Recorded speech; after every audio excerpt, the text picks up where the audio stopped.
कहानी का नाम सास ने दिया साथ। रीमा की कुछ दिन पहले ही शादी हुई और शादी के हफ्ते भर बाद ही उसके पति विशाल की एक सड़क दुर्घटना में जान चली गई।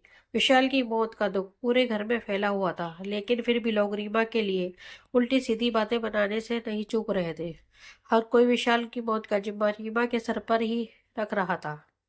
और बेचारी रीमा का, जिसका रो रोकर ऐसा हाल हो चुका था कि उसे खुद का भी होश नहीं था। घर की कुछ औरतों ने रीमा के पास आकर उसके शरीर से एक एक करके सारी सुहाग की निशानियां हटा दी और विशाल की दादी ने रीमा को अपनी साड़ियों में से एक सफेद रंग की साड़ी लाकर उड़ा दी। तभी किसी ने कहा कि अब जब विशाल भी नहीं रहा तो रीमा के इस लंबे बालों का क्या मतलब। यह सुनकर रीमा की बुआ सास ने कहा, हाँ सही बात है, बाल काटने की यह रस्म तो रीमा को निभानी ही पड़ेगी। वो जल्दी से अंदर गई और रीमा के बाल काटने के लिए कैंची ले आई। बुआ सास उस कैंची से जैसे ही रीमा के बाल काटने को हुई कि तभी रीमा की सास ने बुआ जी का हाथ पकड़ लिया। क्या कर रही हो दीदी, इस बेचारी बच्ची के बाल क्यों काट रही हो। रीमा की सास ने रीमा के सिर पर बड़े प्यार से हाथ फेरते हुए कहा तो बुआ जी बोली, अरे ये तो परंपरा है, पति के मरने के बाद पत्नी को बाल काटने ही पड़ते हैं।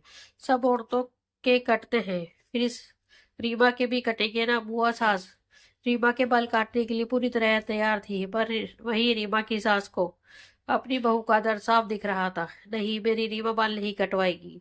रही परंपराओं की बात, तो कुछ परंपराएं अगर गलत हो तो उन्हें बदल देना चाहिए। हर इल्जाम और हर परंपरा सिर्फ औरतें ही क्यों सहे। मेरा विशाल रीमा से बहुत प्यार करता था और रीमा भी उसे बहुत चाहती थी। अगर आज विशाल जिंदा होता तो ये सब बिल्कुल बर्दाश्त नहीं करता। मेरे बेटे विशाल की मौत एक एक्सीडेंट है, इसमें मेरी बेटी रीमा की क्या गलती। अगर किसी ने भी दोबारा रीमा के बाल काटने की कोशिश की तो मैं भी अपने बाल काट कर यहीं फेंक दूंगी। रीमा की सास की ये बातें सुनकर बुआ जी दंग रह गई और हाथ से कैंची छोड़ दी। अपनी सास को यूं अपना साथ देता देख रीमा की आंखें पहले से ज्यादा भर आई और वो रोते रोते अपनी सास के गले लग गई।